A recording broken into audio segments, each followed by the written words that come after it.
Hello दोस्तों, स्वागत है आपका मेरे चैनल पे।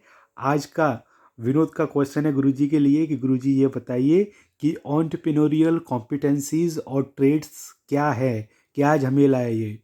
तो गुरुजी बोलते हैं, देखो एंटरप्रेन्योरियल कॉम्पिटेंसीज और ट्रेड्स को इस तरीके से समझ सकते हो तुम कि कोई एम्प्लॉय है वो अपनी जॉब को तभी अच्छे तरीके से कर सकता है जब उसके पास एक सेट ऑफ स्किल्स होंगी। इसी सेट ऑफ स्किल को कॉम्पिटेंसीज बोलते हैं। इसका मतलब कि कॉम्पिटेंट एम्प्लॉय ज़्यादा प्रोडक्टिव होगा, वो बिजनेस में ज़्यादा वैल्यू एडिशन प्रोवाइड कर सकेगा as compare to other employ. ठीक है, इसीलिए इसमें लिखा भी है क्या कि competency is a characteristic of an entrepreneur which defines its effective performance in work.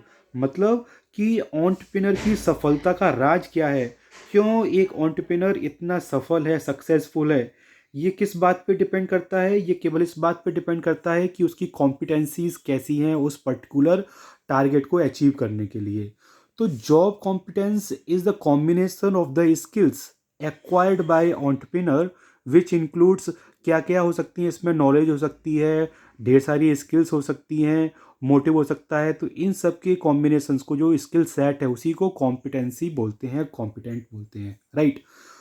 अच्छा, under many cases individual have no concern about their entrepreneurial characteristics and how to use them.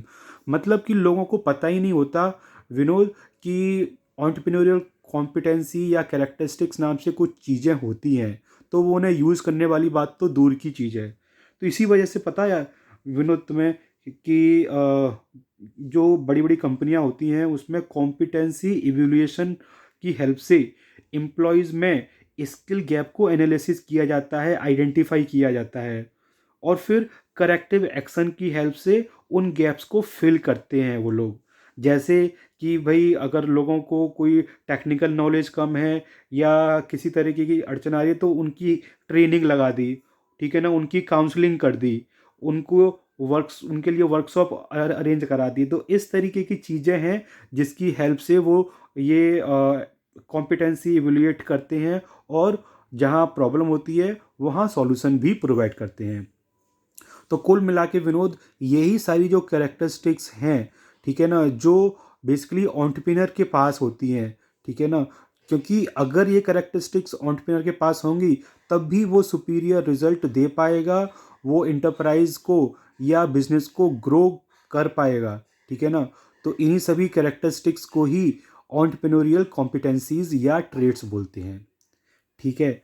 जैसे तुम बोल सकते हो कि पहले जो लोगों का ख्याल था, पहले लोग क्या सोचते थे कि पहले लोगों की थिंकिंग ये थी विनोद की, लोग को लगता था कि सक्सेसफुल एंटरप्रेन्योर वही बन सकता है जिसका जो फैमिली जिस जो बिजनेस की फैमिली बैकग्राउंड से आता हो।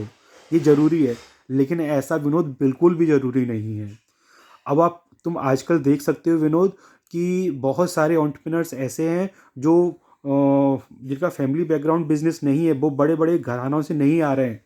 जैसे फॉर एग्जांपल अलख पांडे सर, ठीक है ना, उन्होंने भी क्या है कि अपना एक बिजनेस सेटअप किया, यूनिकॉर्न कंपनी हो गई उनकी। तो वो एंटरप्रेन्योर ही है एक तरीके से, ठीक है। तो एंटरप्रेन्योर ही है, और इस तरीके से जितनी भी ये एंटरप्रेन्योरियल कैरेक्टरिस्टिक्स होती हैं, ठीक है, ये किसी भी इंटरप्राइज के सक्सेसफुल होने में बहुत बड़ा रोल प्ले करती हैं। विनोद, ये एंटरप्रेन्योरियल कॉम्पिटेंसीज कई तरीके से की हो सकती हैं।